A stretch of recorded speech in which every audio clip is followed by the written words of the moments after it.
Sir, are you okay? Do you really live here alone? Yes, it has just been me in this car for years. Then why leave it like this? You know the city is watching us. My family was still here. Police already tagged it, $600 fine and tow next. I know, but taking it away means losing them again. Because the last time it moved, his family was still there. That was the first thing Harold told me as he stood in his backyard in Tulsa, Oklahoma, leaning on his cane and looking at that dusty Ford Flex like it was the last thing tying him to a life that no longer existed. And before anything else, comment. And tell me where you are watching from, because depending on where you are, this story might feel a little too real. The city had already tagged his vehicle under local code enforcement as a non-operational and unsanitary car, which in many parts of the United States means the owner can receive fines, towing notices, and even impound fees if the vehicle is not cleaned or moved within a set number of days.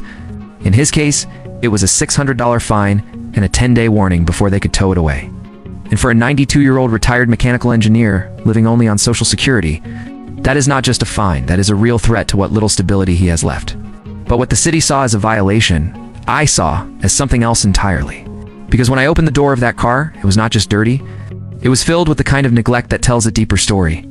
Food containers crushed into the floor, old fries hardened into the carpet, sticky residue from drinks spilled and never cleaned, wrappers and plastic cups scattered everywhere. And he told me quietly that his grandchildren used to take the car all the time. They would borrow it, eat inside it, leave everything behind, and bring it back worse every single time. But he never complained because he was just happy they still came around. Until one day, they stopped coming completely. No calls, no visits, nothing. And the car stayed exactly the way they left it. Like a frozen moment of the last time he felt like part of a family. And when I asked him why he never cleaned it himself, he looked down at his shaking hands and said he did not want to bother anyone anymore. That he already felt like he had been too much for people who once needed him. So instead, he just let it sit there, slowly becoming something the city wanted to remove. But to him, it was the last proof that those years were real. So I told him I was not there to erase what it meant. I was there to help him protect it.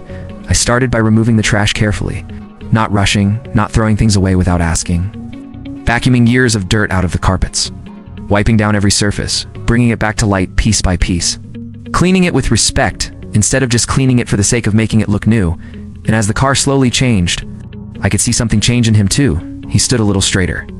His grip on the cane loosened just a little, and when he looked at the car again, it was no longer something he was ashamed of.